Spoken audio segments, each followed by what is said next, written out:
Hey everybody, Nick here, and today I got the third and final part to my collection overview video. And today, as a part of this, I'm going to talk about pens, I'm going to talk about lights, I'm going to talk a little bit about multi-tools and some other everyday carry stuff. And then I want to talk about a couple of the knives that I forgot, because I immediately after finishing this 1 hour and 7 minute long video, I realized, crap, I forgot stuff. And so as a result, I want to talk about some of those things as well. But let's go ahead and jump into it. As always, thank you to my Patreon patrons who make the channel possible. And go ahead and watch the disclaimer at part 1 as you think about why things are or aren't in my collection still. So first we'll start off with this guy. This is probably the newest arrival pen-wise. And oh my god, is it cool. This is the Smooth Precision Pens V2, but more importantly, this is the Dragon Scale version. And what they've done is they've taken the V2, which looks a lot like this, and they have well, just milled a bunch of freaking dragon scales into it. Not only does this offer a very nice texture, which isn't grabby particularly, but definitely gives you a lot of texture, but it also makes the pen substantially lighter. And I love the V2 here. It's a great pen, but this is even nicer. This is a really, really nice piece, and it's an absolutely great pen that I really hope they make more along these lines, because these are great. And the Smooth Precision Pens stuff has been, it's just recently come about. Actually, we'll go ahead and we'll go there. So Smooth Precision Pens is made by a guy named Kelvin, as well as his team over in Texas, and you may recognize and remember them from some of their other work that I've had regularly on the channel under a different brand name, which was Urban Survival Gear. And I have in my collection a whole bunch of stuff from Urban Survival Gear. I am a huge fan of this company. I think they make incredible work, and the Smooth Precision Pens, of course, is carrying on the process here, but I have been a massive, massive fan of their work for a while now. And, you know, you've got things from the TIE Scribe Go, which I have a couple of different variations of here. These are the Rockwall version. This is the Hexed version, which until that Dragon Scale showed up was one of my very favorite pens to carry there. This is just a smaller version of the TIE Scribe Go. Here is the pencil, which is incredible. Oh, here's the V3. Sorry, I had one more. And actually, I've got another one of the pencils in my backpack. I have a problem, okay?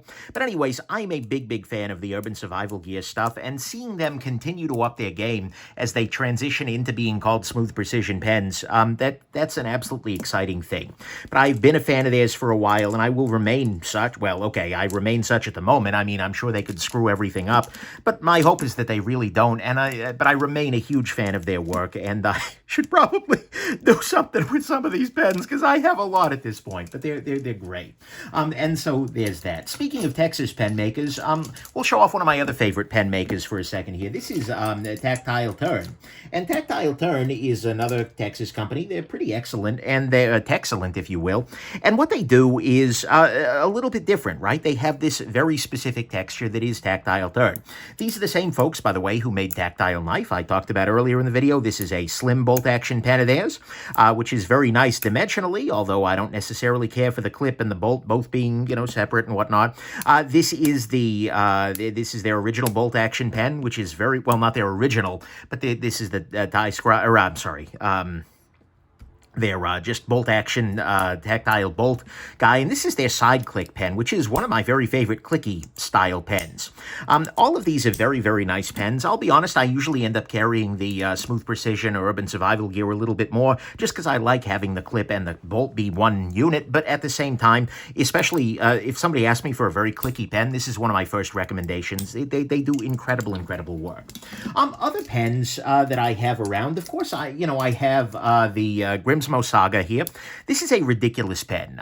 It is absolutely ridiculous price-wise. It's $300, and in a lot of ways, it's very nice, right? It has a very nice clicky feeling to it here. This mechanism is great and just feels great in the hand. I love the machining of it. The fact that the clip is one single continuous piece that goes around there is a very, very cool idea, right? And it is certainly the classiest clip I have. And this particular version, without the logos down here and with the tie, it's really nice, right? right? And all of these pens, for what it's worth, are using other kinds of refills, which is why I'm not talking a lot about how they write. Like, how does it write? Well, it writes a lot like any other pen with a Schmidt refill, right? You know, a lot of these use Parker refills or Pilot G2s and things like that. I'm not necessarily into these pens for the writing ability, but this is a very, very nice pen. Is it one that I recommend a lot at its price point? No, not really. I have this pen, and I like this pen because I like the Grimsmos, and I want to support their work. I want to support them making both cool videos and cool products and really doing something very interesting and artistic up there in the Canada. But I don't know that I recommend this as a pen that you should go out and buy for $300 unless you too like their work and want to support it in that way. Especially when you can get, for $200 or even cheaper, you can get incredible work that is going to be just as nice and write just as nice. But it's still definitely a thing. Other pieces in my pen collection. Speaking of very artistic work, and this is a pen by Schon Design. Ian Schon is a guy based out of, I want to say Philly, although he might have relocated. But either way, he's based out of the USA, and he makes pens like this. This is the Pocket 6. This is a fountain pen, and a stub nib style fountain pen, which is absolutely great. I really like his work a lot. This is a beautiful texture. It just looks really nice to the eye, and it feels very nice to the hand.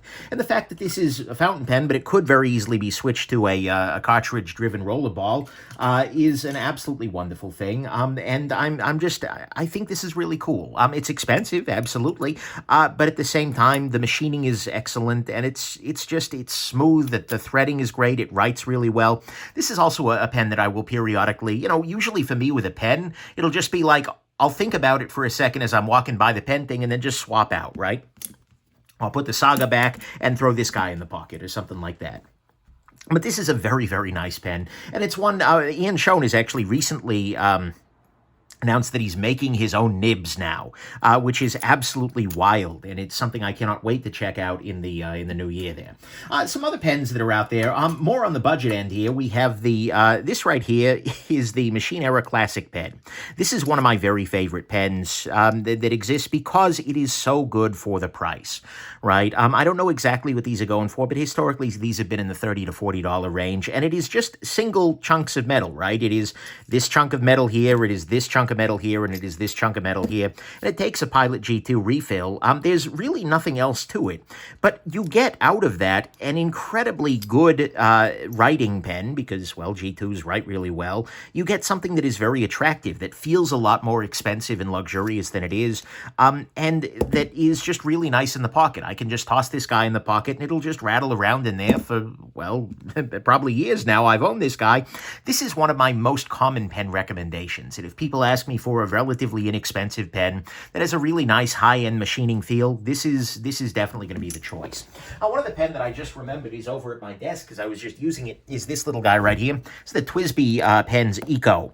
This is a very good, very inexpensive fountain pen. It's piston filled, so you can choose whatever inks you'd like. This is a good way to get into fountain pens. By the way, do not get into fountain pens. It's not as bad as watches, but still, it's a whole thing. You'll wear the mark of shame forever, and the mark of shame is ink stains all over your fingers.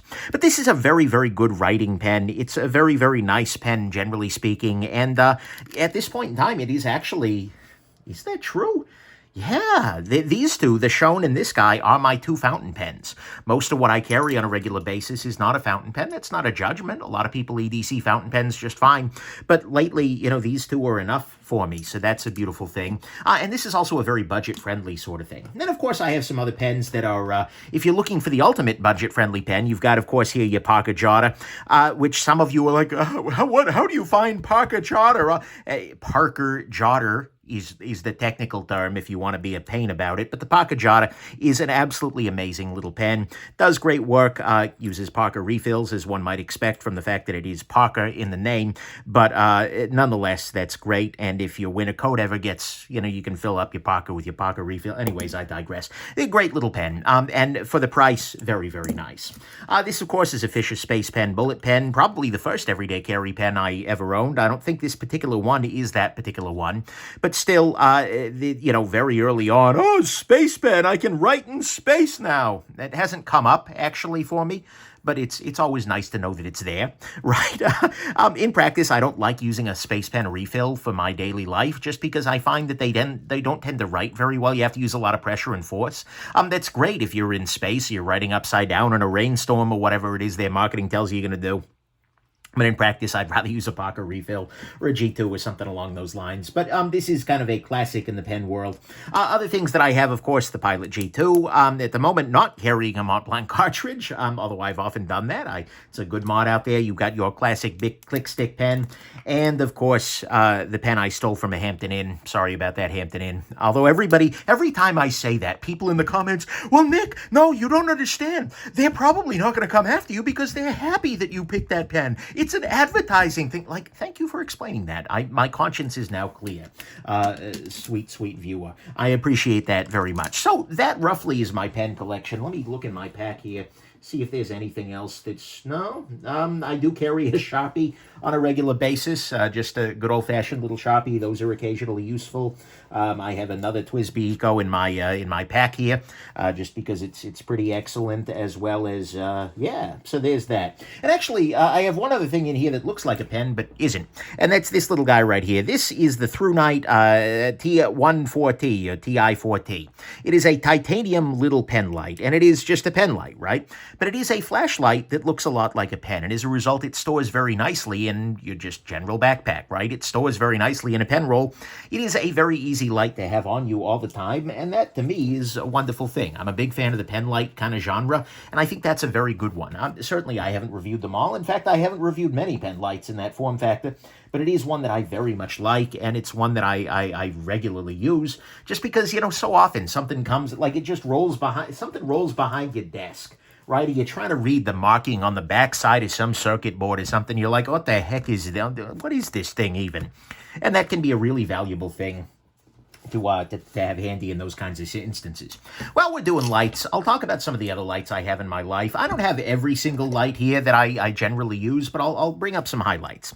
This is one that I've recently fallen in love with. This is the JetBeam RRT01. And this is a true optical, it is an optical flashlight as opposed to the acoustic flashlights, also known as speakers. Anyways, moving on. This is a true rotary flashlight, meaning that you can, once you turn it on, adjust this ring will adjust the intensity of the light.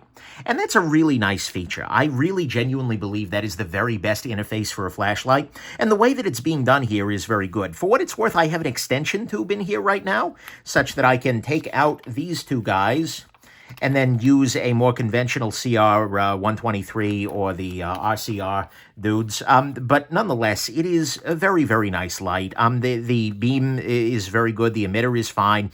I have been a big fan of these guys, and especially with a Nichia emitter in them, these are great. And it would be very easy for me, if I had the money and give a damn, to just replace every single light in my life with one of these. The only downside that these have is that there's no built-in recharger for the battery. Unlike, for instance, on... do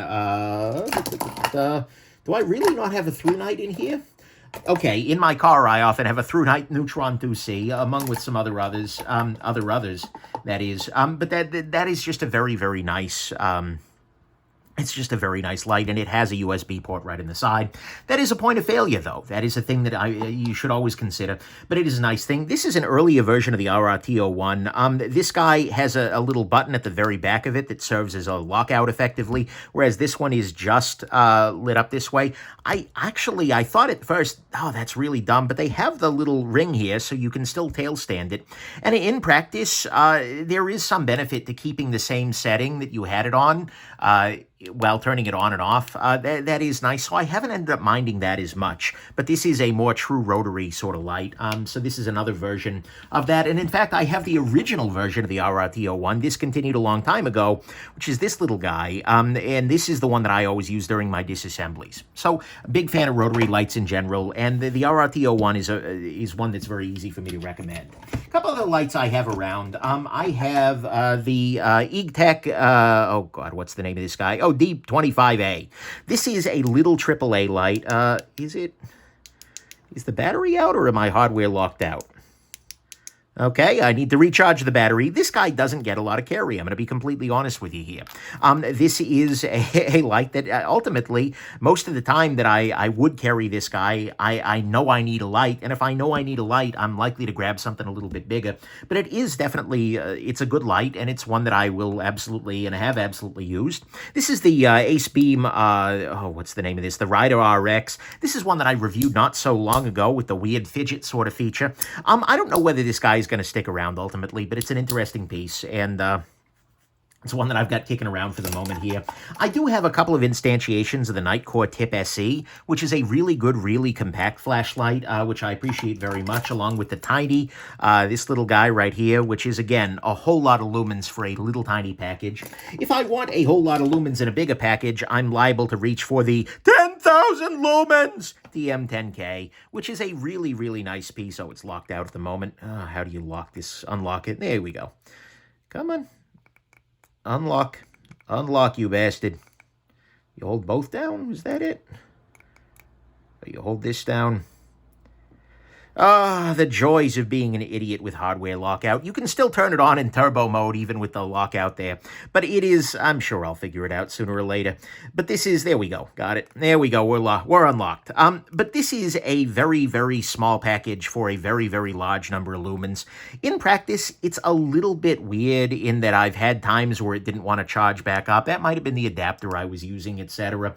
But I've been a little less impressed with that. And in practice, I'm kind of leaning away from these form factors that are unusual. Here's another example, the T4K, that have a captive battery in there, because I know from a right to repair perspective, these will go away, right? There is no way that these guys can, there's no way that these guys are going to stick around in the long term, because the battery will die. There is no other way around that. So I'm not a big fan of that, but at the same time, no, I don't want to turn the beacon on. I want to lock the damn thing.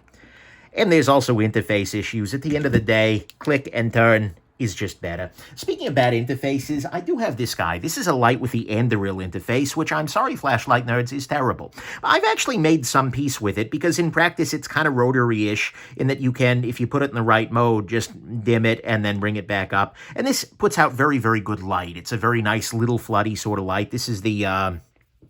oh, what the heck is the name of this guy? I want to say Folgorov, but that isn't it at all.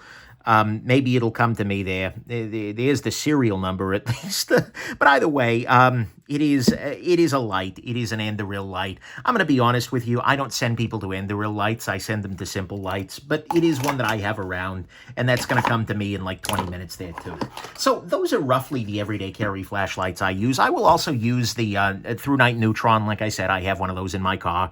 And I have actually, one other one that I use on a regular basis, although not for carry, is this guy. This is the Through Night TC20, which is the very powerful flashlight that I use to charge Watch Loom during reviews. Right here, this is the Serge Panchenko Model 3. Keep an eye out for a review coming up here soon. But this is another fine little light, and it's very good for kind of an outdoor searchlighty sort of situation, and has onboard charging, which is nice. But in practice, those lights are the ones I use most often, and these days, that jet beam is kind of the thing that finds its way into my pocket. It's just a very, very nice light. Then finally, actually a couple of quick things, multi-tool-wise. For me, Leatherman still is the best multi-tool maker out there. This is the Leatherman Wave, and the Wave or the Wave Plus, which differ only in the removability. Hold on, let me grab the Wave Plus real quick. I also grab the Charge TTI. The Wave is just, it's the sweet spot for me. I think it's just, or the Wave Plus, either one works. It's just a really nice tool. The removable cutters there are a nice little detail for people, but either one of these are absolutely great. If you're just looking for a good multi-tool, this is generally where I send people for full size. There is also the Charge TTI that has a blade that's in a steel worth a damn, S30V, but for the most part, that doesn't really come up, and, for the most part, I've got a real knife on me. Anyways, pardon me. The Charge TTI is another nice knife, tool, I suppose. But ultimately, I think I prefer the Wave. It's just smaller, it's cheaper, it's a little bit nicer, and a little bit better. So those are the multi-tools that are a part of my life. One of these Waves lives on my disassembly table, always just for me to use there. And then this guy is probably the knife I've carried most. This is a Leatherman Squirt, and this is the P4. And this is a knife that I carried for many, many years. As my only pocket knife, actually, when I was in situations I couldn't... Oh, PS4, sorry. See, I have it labeled for myself because I always forget whether it's the PS or the P4. There you go. I learned. But anyways, this is a great little tool. It is tiny. It has pliers, which is great. It has all the little tools you could ask for. In a lot of ways, I really like this, and I like this more than the modern version. This little tool has been incredibly useful for me throughout my life.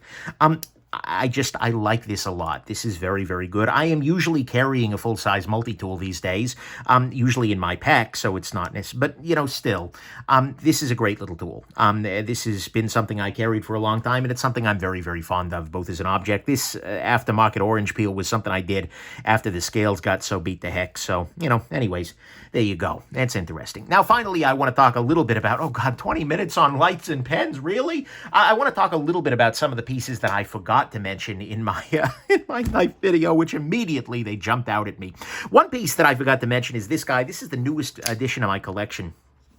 This is the Null Knives Raiden. This is a carbon fiber version with a black handle on there, M390. This was a great knife. I reviewed the Raiden already, and they delivered them. They've been great for a lot of folks, but this is just really good. It's got a nice thin edge. It's got a nice blade. It's got a nice design. This is just a great knife overall. And when Null offered me the chance to pick one of these guys up from this run, it was like, yes, absolutely. I like it a lot. It's nice and light. It's good. This was the knife that was in my pocket as I was filming the entire thing earlier. A couple of others I forgot. Of course, the Ontario Rat number 3. Number 3? Come on! What the heck is on my mind here? Why am I thinking 3? Anyways, this guy right here is the Ontario Rat number 2. I've never said those words before. Size comparison, and this is the one that's always on my table. Do I carry the Rat 2 very often? No, not really, but I do have one of these guys that actually sits downstairs and is available for both my wife and I to use for opening packages. It's another Rat 2 in D2. This guy was given custom wood scales and engraved actually by a viewer who sent this along as a gift. And so this is one of the knives that gets the most use in my household on a regular basis, especially by my wife, who usually doesn't have a pocket knife on her because of her work. So this is very easy for her to grab and use to open something if, you know, a new package comes in or something like that. But this is the size comparison Rat number 2 up at the top there. And then this guy just sits downstairs, and so that's why it wasn't there. This guy was hiding in the back of the in the back of my case, and I just didn't notice it. This is the cold steel tie light. This is the Chris version. This is the Chris as in K-R-I-S, not C-H-R-I-S. Although if you're a guy named Chris and you're carrying one of these, good on you. This is a ridiculous knife that was sent to me by a guy named Chris, actually, which is hilarious too. How did I never make that connection? But it is great in the sense of this is the most jackassy knife I can... No, that's not true. The Espada XL exists. This is a highly jackassy knife. It's certainly the most jackassy one in my collection. And it is one of those things that I can instantly show to anybody who thinks they understand the knife market, and they will be like, oh, never mind, I don't understand anything. And that's great. It's very, very useful. So in that way, this is great. It's... am I carrying this? No, not particularly. But is it a source of some joy? Yes, it is. This knife right here is the Bradford, this is the Bradford Guardian 5.5, as it says right there, in 3V. It's a really great little knife. This guy actually is living in my garage right now, which is why I didn't grab him earlier. Oh, look at him. Cute. It's a boy. Apparently knives are gendered now. There you go. Enjoy. But anyways, so this little guy right here, they've been for a while. Anyway, moving on, putting the identity of knives aside here. The Guardian 5.5 is a nice little knife. It works very well. It is excellent. And like I said, it's just living down there. And then the other knife that was in my garage is this little guy. This is the Spyderco Advocate. But it is an Advocate that has been, the flipper tab has been ground off of it, and a better clip has been installed. It's a beautiful thing. This was sent to me as a gift from a viewer, and it has stuck around in my collection. And it is a very, very easy knife just to carry and honestly to beat up on. I think I was carrying this while painting, so you see the black on there. But it's a great little knife. And so it is one that often finds itself in my pocket. It's a very, it's nice that an Advocate can be my beater. But M4, cut thin, it's just great. So this is another knife that is in my collection. In fact, that is the last of the ones that I have not forgotten right now that I want to show off, and this is the final part of this video. So again, one more time, I want to say it for the folks in the back. If you're watching this and you're thinking, oh my God, Nick, your collection is ridiculous, yeah, it is completely. I'm a reviewer. Remember that. Yours doesn't need to be anything like this. And in fact, yours probably shouldn't be. But at the same time, it brings me some joy. And it's also very useful for me to have a lot of these things around as reference, right? The 15,000 Urban Survival Gear pens, partly because I'm a fanboy, but partly because each one of them serves as a point of reference for some of the other ones as I'm looking at the other models that go on there. So anyways, there you go. And then finally, I'm going to include this just in case Metal Complex is watching, just to terrify him. Ooh! Sorry, it's just an open L. But anyways, so that is the whole thing is ridiculous. But hopefully that you have, yes, that's how language works. Hopefully you have a collection that brings you joy, that you've thought about carefully, that does exactly what you need for it, and where everything is bringing you some bringing you some wonderful joy and love and whatnot. And hopefully you learned something. Hopefully you enjoyed this, and most of all, I hope that you have an absolutely wonderful rest of your day. Bye now.